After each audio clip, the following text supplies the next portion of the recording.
Hey, good afternoon, my family and friends. How are you doing?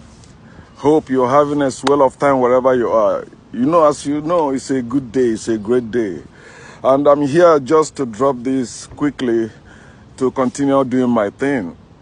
And I encourage you to join me as we share. Feel free to ask questions, feel free to share the knowledge you found, okay? So we are living freely. Although the world, there's no more freedom in the world, but we have that duty to make ourselves free, And as we keep spreading the knowledge, people will be free also. Then we will be able to have a free world, because the knowledge of truth is what free people, is what set people free. So I want to ask you today, are you entertained or enlightened? When you dress up to go to that church, when you dress up to go to that mosque, when you dress up to go to that meeting, when you dress up to go to that game, when you dress up to go somewhere, are you being entertained or enlightened? To entertain means to hold someone's attention, to hold the attention of someone to something amusing or diverting. So when you are being entertained, the entertainment cannot solve your problem. Entertainment is a temporal thing. When you are entertained, it does not affect your being. It does not affect your problem. It only entertains you, diverting your attention to what matters, diverting your attention from what eats you up, diverting your attention from what is supposed to pay close attention to and solve. That's what entertainment do. And that's what they do in the church. That's what they do in the mosque. That's what they do in government. The politicians, the politicians and religious leaders want to entertain you, keep you entertained. They give you something temporal. You go to that game, you say, oh, sports unite us. It's a lie. Nothing can unite us in this world but the truth. Sports can never entertain us. Sports can never unite us. Entertainment can never unite us. You go to that music concert or that show, whatever you go, they entertain you there. You did not participate, but entertained. It is diverting your attention from what matters. It never unites us, especially Africans. When you watch English Premier League, you say, oh, it brings us together, because you left the time you're supposed to use to think for yourself, the time you're supposed to work on yourself, on your family, but you are watching other people entertaining you in sports and soccer. You say, oh, it's entertaining, and you feel your life is fulfilled. Not yet. Your problem remains. After the game, you seek for financial assistance. After the game, you call somebody abroad to send you money. After the game, those in abroad that are working while the game is going on, maybe they watch it on their phone while working, but you close up your shop, you put everything behind you, everything that matters to you, and focus on watching that game because they entertain you. How I wish you Africans will know the history of English people, so that you understand when you say you're supporting Liverpool, they call, is it Barclay or Beckley English Premier League? The thing they used to enslave our ancestors. I used to put interest in those things, but the more I know the truth, the more I detach myself from those things. So when they entertain you, they are holding your attention to something that amuses you, not solve your problem, to something that diverts your attention from the real thing that matters. They don't want you to know the truth. While they were blowing some people up in their countries, they put up game, and you are watching the game, think all is well. You still see those people, they are murdering their people, participating in that entertainment, because they were devised to divert your attention so you don't ask questions. That's why when you go to church, the choir perform, the preacher perform, all to entertain you and ask you to believe. They can't give you a solution to your problem. Even if they call it financial summit or financial breakthrough summit, no matter what they call it in that church, in that mosque, or in that religious setting, or that institution, it is never to solve your problem, because once your problem is solved, you will stop coming there. They only entertain you, give you something that give you temporary relief. Entertainment is good, but it holds no solution to your problem. It holds nothing important to your very life. When you go for therapy or they tell you play music or maybe to divert your attention from the pain. Not that the pain is gone. Not that maybe the sickness is gone, but they want something to divert your attention so you close your mouth and stop talking about it. Oh, I'm having pain. They say, don't worry, close your eyes or do this, do yoga, all that to divert your attention. But it never solved the problem. Have you been entertained or enlightened? Are you entertained or enlightened? Do you love entertainment more than enlightenment? I love enlightenment than entertainment. So, but when you say somebody, or when you're talking about being enlightened, it means to give intellectual insight, rational knowledge, some practical knowledge, something you can verify, something you can prove, something you can practice, something you can do, and reap the result. Not something that make you to believe.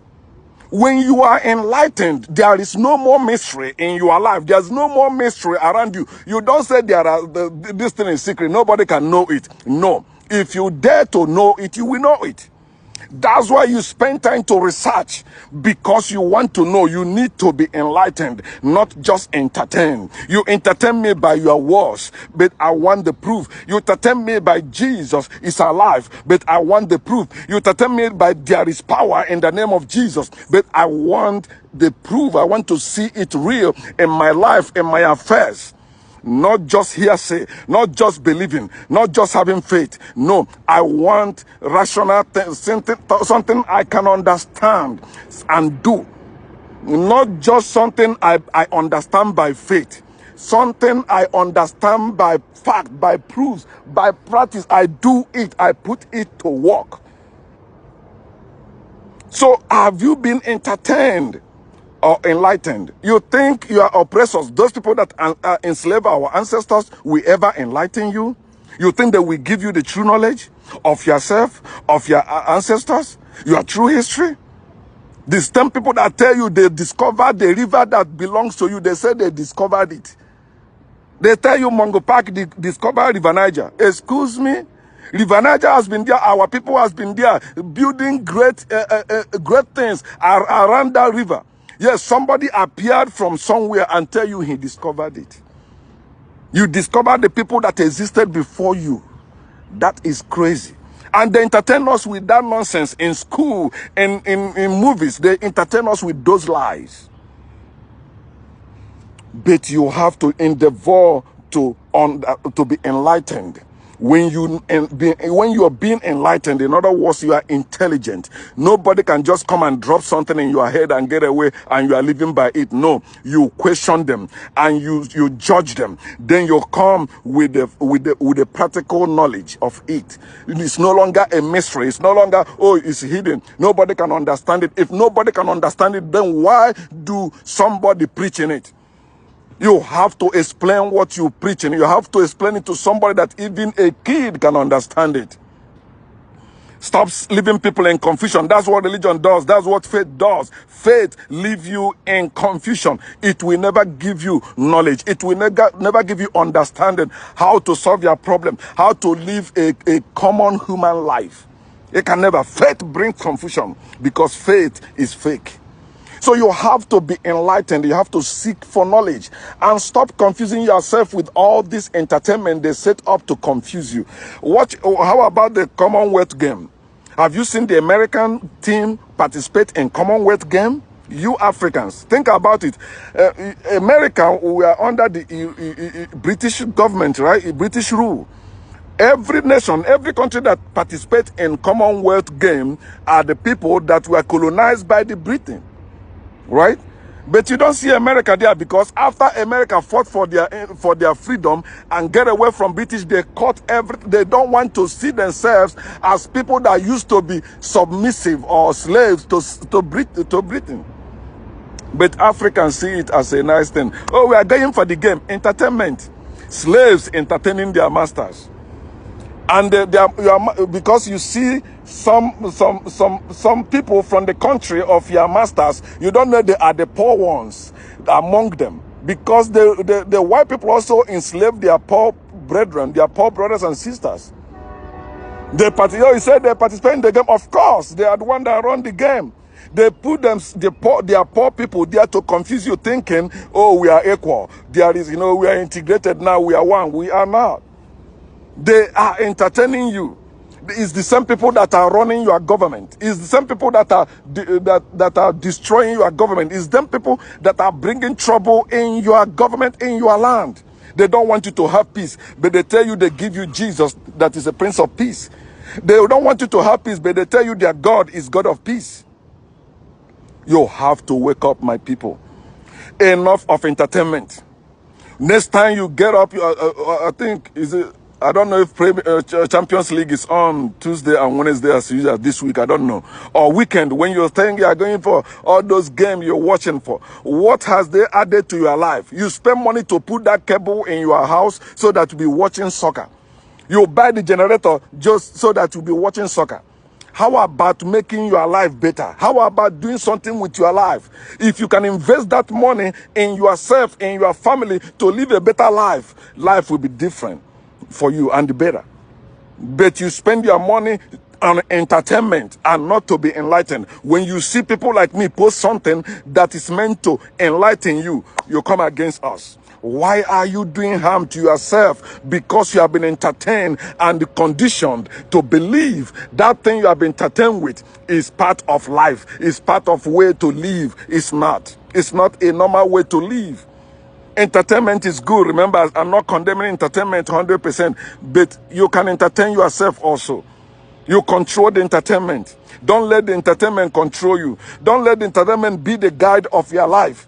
You are not happy from Monday to Friday, but Saturday you are happy because there is game coming on. Chelsea versus Liverpool, Manchester versus Everton. That is what excites you.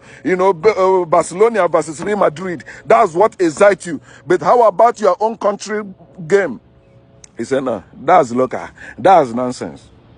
You people, we supposed to wake up. You and I. I'm awoke. I've been awakened, and I keep going stronger and stronger every day.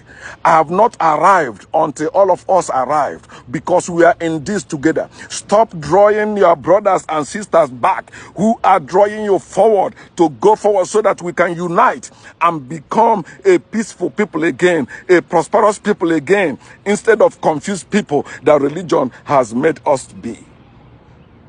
When you are going to that church, remember you are going to be entertained.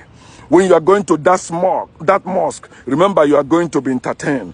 When you are going to that game, when you are going to that school, whatever it is you are going to in this world, which is not to enlighten yourself, you are being entertained. They are amusing you or diverting your attention. When they amuse you, they don't solve your problem. When they divert your attention, they don't solve your problem. They make you feel like it's been solved. But when you sleep and wake up, the problem increases because you did nothing. But when you do something towards that problem, you are one step ahead to solve it. You are going forward and you will make it. You are the one that hold the key to your success. You are the one that hold the key to your happiness. You are the one that hold the key to your joy. You are the one that hold the key to your breakthrough. Not any prayer, not any seed, not anything you do in the name of God or in the name of Jesus, not anything you do in the name of Allah, in the name of Christianity, in the name of Muslim, in the name of Judaism. No, it is what you do for being you. When you do it for yourself, is this thing giving me joy? Is this thing bringing me light or darkness? Why am I still suffering if I believe there is power in the name of Jesus? Why am I still suffering if I believe with God all things are possible? Then why the solution to my problem is not possible? Why is it my family is still suffering? These things will motivate you. That's what enlighten, because to give enlightenment or to be enlightened is to give instruction, to give intellectual insight, knowledge that you need to live. That's what you need. I'm not here to entertain you. No, I'm here to point you to what will solve your problem. I cannot solve your problem. You are the one that can solve your problem. God cannot solve your problem. You are the one that can solve your problem. But I am better than God because I'm alive. I exist. God is not alive. God does not exist. That's why I can speak to you, pointing you to what, to something to provoke you to think. God cannot do that. Quoting the Bible or using the Bible to teach people how to live is not enlightenment, it is entertainment. A book written many years ago cannot enlighten you. The Bible cannot enlighten you. Quran cannot enlighten you, except in their delusion, except in their bondage. They keep you in that bondage. But when you begin to seek enlightenment, that's when you begin to think outside the box of religion, outside the box of Bible, outside the box of Quran, outside the box of Torah, and begin to think like a normal human being. And when you think like a human being, you live like a human being. Somebody asked me yesterday at work, he said, are you telling me there is no good, there's no evil? I say, yes, there's no good, there's no evil. He said, how about wrong and right? I say, yes, there is wrong and right. Because when you are not living as a human being, you are living wrongly. What is wrong is anything that is not natural, anything that is not human, that is wrong to you as a human being. I don't ask you to treat me as you want to be treated. No, treat me as yourself. It's not treating people as you want them to treat you. No. If you see me as yourself, if you will treat me as yourself, because we are one. Anyone coming against you is not living humanly. That person has to live wrong to come against you. And when they know you live in fairness, that if they come to attack you, you will attack them back, they will not come again. So wake up, enlighten yourself. You have that power. You have that will to enlighten yourself. Stop waiting for somebody to entertain you. Stop waiting for that pastor, for that apostle, for that prophet, for that pope, for that spiritual leader to entertain you. Stop waiting for them. You can acquire knowledge even better than that of pope, better than that of bishop, better than that of apostle, better than that president, better than anyone you think are educated. Being educated does not mean you are enlightened. Being educated does not mean you are intelligent. When you are intelligent, you are nobody can enslave you. Nobody will keep you down. That's why you see the intelligent ones among the slaves fight for freedom. They fight to set themselves free. But the educated one will tell you, don't worry, there is time. Time is coming. What time? You make that time happen now. That time is now, not tomorrow. And you have that power. Thank you. And keep enjoying your day and don't let anything bother you. Okay? It will bother you, but put them under your feet. You have power to control whatever comes your way. Don't let entertainment fool you anymore. Enlighten yourself. Ask questions and begin to discover the whole truth. Thank you. Peace.